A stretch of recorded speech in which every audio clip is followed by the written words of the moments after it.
জাতীয় কবি কাজী নজরুল ইসলাম, তিনি আমাদের প্রাণের কবি,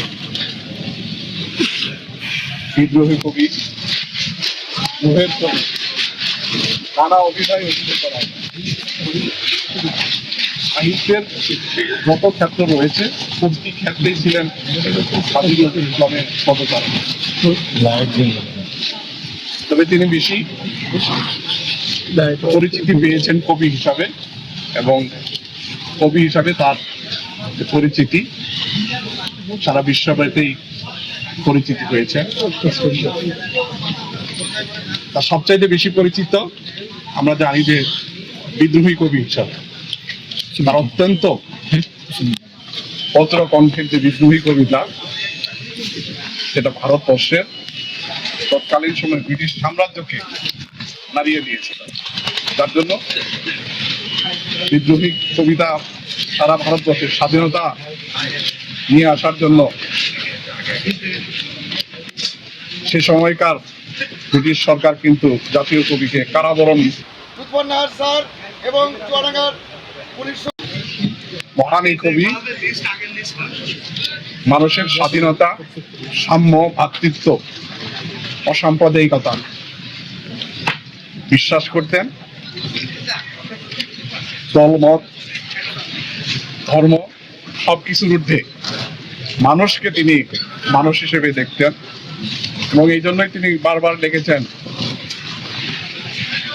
যে মানুষের চেয়ে আর বড় কিছু নয়, নহে কিছু মহিয়া। নারী পুরুষের সমতা তিনি বিশ্বাস করতেন। তার কবিতায় কিন্তু উঠে এসেছে তার সেই মর্মবাণী, বিশ্বে যা কিছু মহান চিরকল্যাণকর, অর্ধেক তার বানিয়েছে নারী, অর্ধেক তার। তাকে সাম্যের কবিতা বলা হয়, কবি বলা হয়। সাম্যবাদের জন্য তিনি আজীবন তিনি কাজ করে গেছেন। তার কণ্ঠস্বর ছিল সাম্যের জন্য। সকলকে তিনি সমানভাবে দেখতেন, মানুষকে তিনি ঊর্ধ্বে দেখতেন, মানুষকে সেভাবেই দেখতেন। আজকে আমরা রাষ্ট্রীয় পর্যায়ে কাজী নজরুল ইসলামকে জাতীয় পর্যায়ে জাতীয় কবি হিসাবে, বিদ্রোহী কবি হিসেবে আমরা পালন করতেছি। তিনি আজকে থেকে 100 বছর আগে সাম্যবাদের কথা বলেছেন, সেই কথা কিন্তু এখনো আজকের এই সমাজ ব্যবস্থার জন্য প্রয়োজন। তার সেই চিন্তাধারা, তিনি যে সাম্যের কথা বলেছেন, সেই সাম্য আমাদের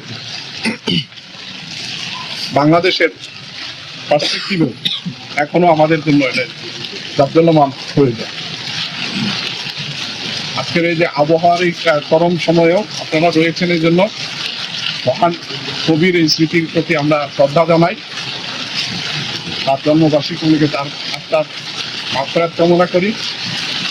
মহান আল্লাহ তাআলা তাকে নসিব করুন, এবং একই সঙ্গে আমরা তার সাম্যকে ধারণ রাখি, বুকে ধারণ করি, লালন করি, এবং মানুষের ভেদাভেদ ভুলে আমরা এই বাংলাদেশকে একটি সুন্দর, শক্তিশালী, অসাম্প্রদায়িক এবং শক্তিশালী রাষ্ট্র হিসেবে দাঁড় করানোর জন্য সরকার যে অঙ্গীকার করেছেন, মাননীয় প্রধানমন্ত্রী বলেছেন বাংলাদেশ হবে একটি শক্তিশালী, বিশ্বমানের একটি শক্তিশালী রাষ্ট্র, যেখানে কোনো সাম্প্রদায়িকতা থাকবে না, একটি অসাম্প্রদায়িক, সুন্দর এবং মানবিক বাংলাদেশ হবে।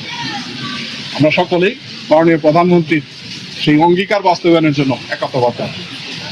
আপনাদের প্রতি আগ্রহ ধন্যবাদ জানাই, এবং জাতীয় কবি কাজী নজরুল ইসলামের স্মৃতির প্রতি শ্রদ্ধা এবং মাগফিরাত কামনা করে